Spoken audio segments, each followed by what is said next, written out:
साथियों, क्या आप पंडित नैन सिंह रावत जी को जानते हैं? अगर नहीं, तो आज मैं आपको उनका एक संक्षिप्त इतिहास शॉर्ट वीडियो के माध्यम से बताने जा रहा हूँ। उम्मीद है कि आपको यह प्रयास पसंद आए।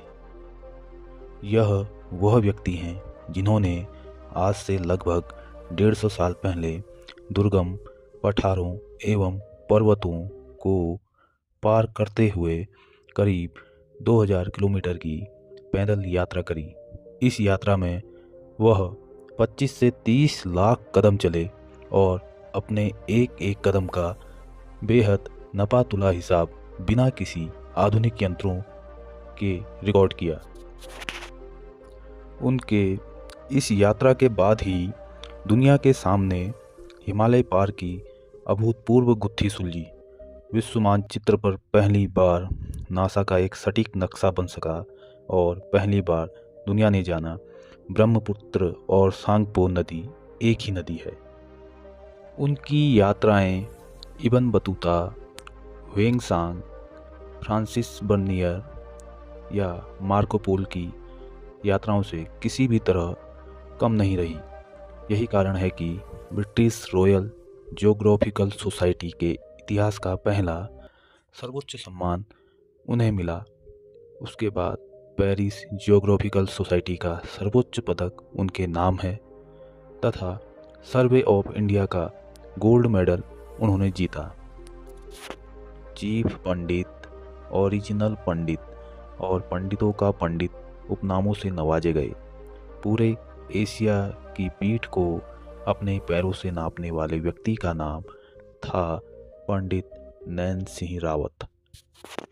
साल 1757 प्लासी का युद्ध अंग्रेज जीत चुके थे।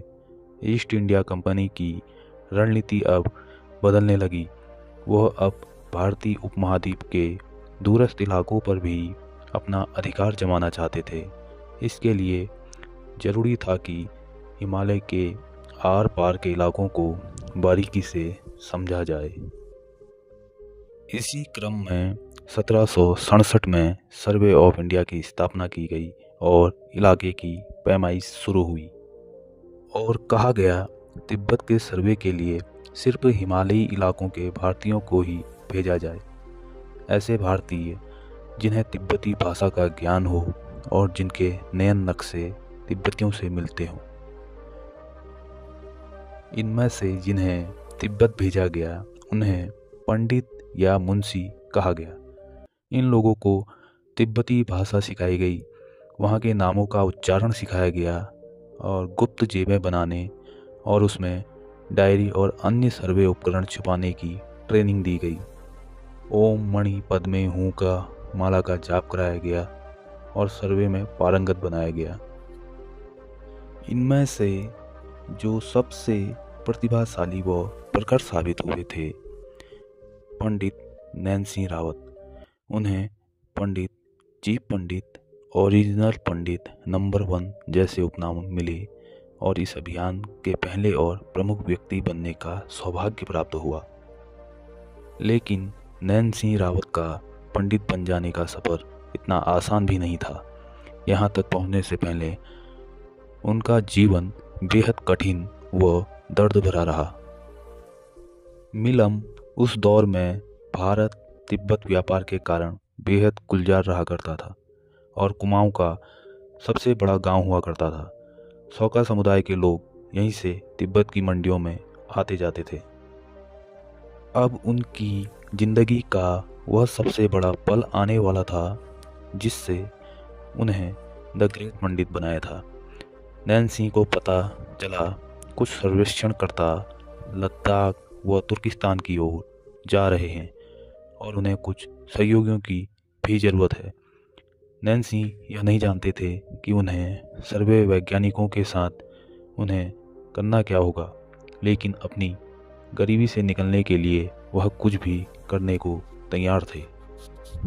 यही एकमात्र रास्ता था जिससे वह बिना कोई पूंजी लगाए पैसे कमा सकते थे। नैन सिंह देहरादून पहुँचे। ट्रेनिंग के दौरान इन्हें कंपास, बैरोमीटर, रूट सर्वे के तमाम उपकरणों का इस्तेमाल सिखाया गया। इसमें से काफ़ी चीज़ें तो नैन्सी अपनी पिछली यात्रा से सीख चुके थे, लिहाजा इस ट्रेनिंग में वह सबसे बेहतर साबित हुए। करीब 1 साल के प्रशिक्षण के बाद उन्हें जिम्मेदारी मिली कि वह तिब्बत जाएं और मिलम से मानसरोवर व लहसा तक का नक्शा बनाएं। इसके लिए नैन्सी को एक माला भी दी गई थी। इस माला में 108 की जगह 100 दाने थे। 100 कदम चलने पर नैन्सी माला का एक दाना आगे खिसकाते थे। 100 दानों की माला का जब एक दाना पूरा होता था तो नैन्सी 10,000 कदम चलकर पूरे 5 मील की दूरी तय कर चुके होते और इसी तरह बेहद नफे तुले कदमों को माला के दानों से गिनते हुए वह दर्ज करते हुए आगे बढ़े। तिब्बत को नापते हुए नैन्सी ने मानसरोवर के रास्ते कुल 1200 मील की पैदल यात्रा की और अपना पहला अभियान 1866 में सफलतापूर्वक पूरा किया।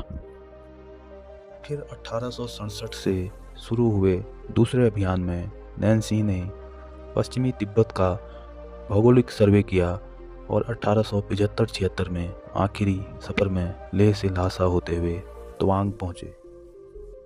नैन्सी पहले व्यक्ति थे जो सांगपो नदी के साथ 800 किलोमीटर की यात्रा पैदल चले थे। उन्होंने ही दुनिया को बताया कि सांगपो तथा ब्रह्मपुत्र नदी एक ही नदी है। उन्होंने ही सतलज एवं सिंधु के उद्गम भी खोजे। पंडित नैन्सी ने अपनी यात्राओं के दौरान सैकड़ों पन्ने लिखे, जो आज भी नए शोधकर्ताओं के लिए किसी खजाने से कम नहीं।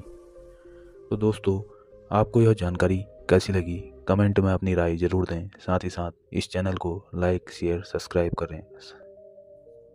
आशा करता हूँ कि आपको यह प्रयास पसंद आ रहे होंगे। अगर पसंद आते हैं तो इसे अपने साथियों के साथ भी शेयर ज़रूर करें।